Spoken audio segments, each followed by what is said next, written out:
Hi, my name is Biz Noonan. I grew up here in Faith Baptist Church, obviously in Milwaukee, Wisconsin. Now we're in Oak Creek. But I had the privilege of growing up in the best church. Obviously, you guys know that. But I grew up with the best family and the best parents that I could have ever asked for. I'm extremely blessed with the way I've grown up and the way I was raised.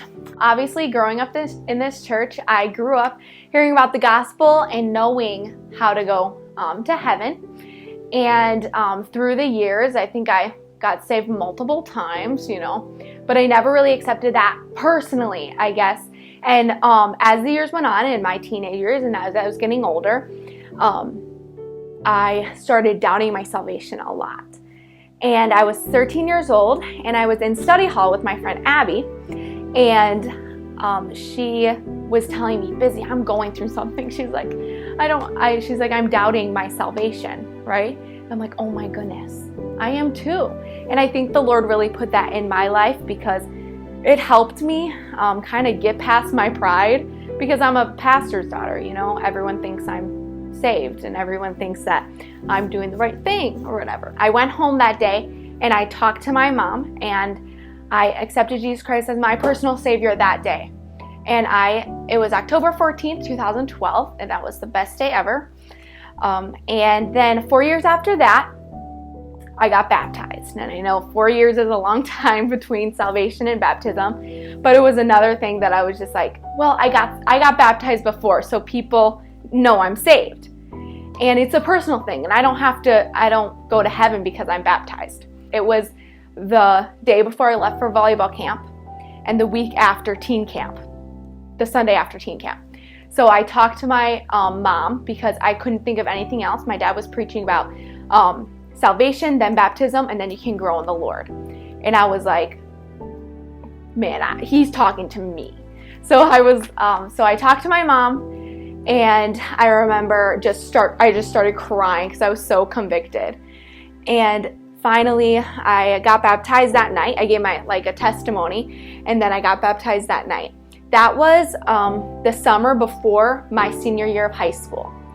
And during my senior year, we were having a missions conference. I remember that missions conference being the specific time I surrendered to do whatever the Lord wanted me to do. If it was to go to Africa, if it was to stay here in Milwaukee, and stay here in Wisconsin, I knew it would be the safest place to be was in God's will. And I wasn't worried after that. I remember when I was able to surrender, I had so much peace about, moving on for the Lord and doing what He wants me to do.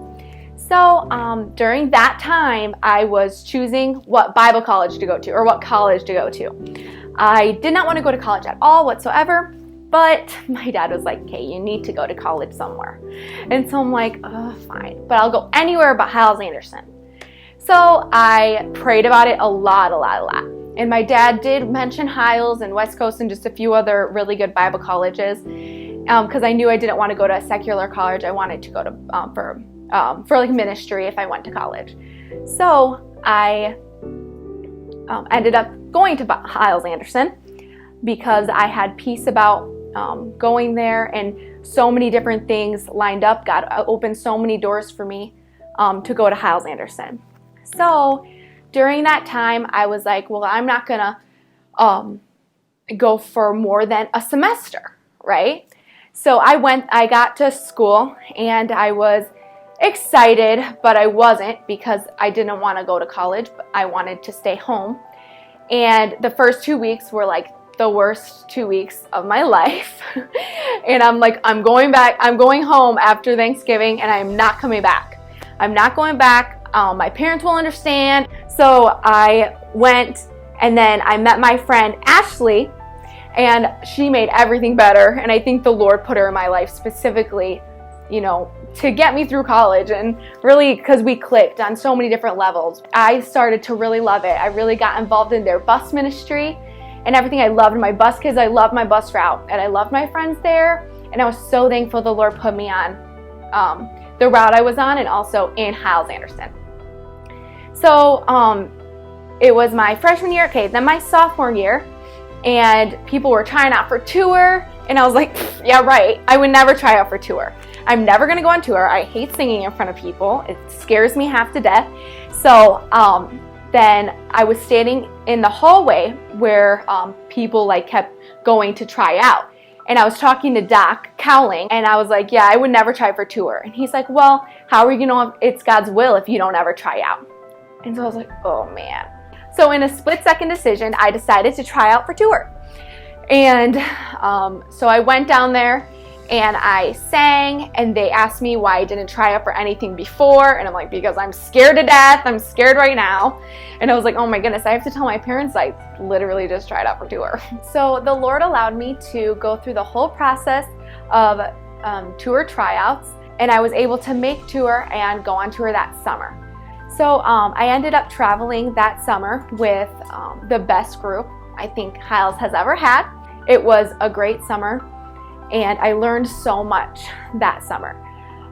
One of the weeks we were traveling, we went to Indian Creek Baptist Camp, and it was the second day, and on the second day of every week, Brother Reno sets single counselors or tour members up with each other.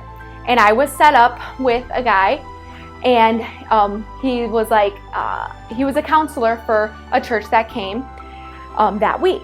And he was a really good guy, really nice person. And I talked to him, we talked or dated or whatever for like 4 months.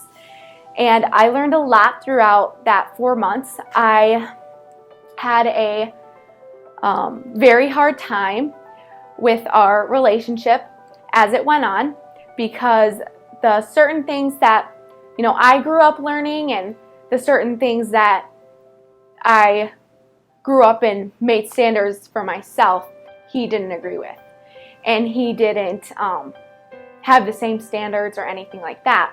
And I've always wanted that for myself. A man that would be able to have his own standards for me and stuff like that. So for the first few months, it was fun, and I liked him as a person, but it was more than that to me. I was 21 thinking, I could marry this guy potentially, and I didn't want that for my family. And so we started talking about, I guess, more serious things, as in like what we believed and different things like that, and I realized that things like that didn't match up and didn't line up to each other. I didn't tell anyone. I didn't tell my parents. I didn't tell my friends. I just prayed about it. The Lord was just so good to me personally through it all. And I know you might just think, oh, it's just a boy or whatever. But yeah, it was. And I got over it, and I'm good now. But in that time, it really hurt because I didn't know what to do. I felt like I was alone, even though I wasn't. But I think that was the devil kind of making me, or wanting me to hold on to him. Hold on to something that wasn't good for me and something that would hold me back, I knew that dating him, like I had a purpose in dating him because God. I drew so much closer to God in that time. I prayed about it, like I said before, but I didn't just pray about it. There were certain things that I looked up, that I researched in the Bible, that I wanted to know why I believed it, and verses about different things, different standards, different convictions that I had, that I needed to know why I had those. Was it because of my parents or how I was raised? Honestly, obviously that had an influence on me. There were certain things that, now I know what I want in a man. And now I know that, the Lord has blessed me with the parents I have for obviously a certain reason. And it wasn't just this, but they have a huge reason in like how I am today and the person I am today. And I'm not saying, I'm such a great person or whatever, but I know that if I live for the Lord and I try to please Him in all I do, that I know the people that I love and the people that I care for will be proud of me. and will be happy for me, because I've always wanted to make my parents proud. And I've always wanted to please my siblings and obviously the people in my church and have them be proud of me. But ultimately, obviously the Lord. And I know that if I just work to what the Lord wants me to do and what the Lord has for me, and like go through the doors He opens for me, and obviously not go through the ones He closes. And if I just do what I'm supposed to do, that I'll please the Lord and then my parents and everyone else along with that.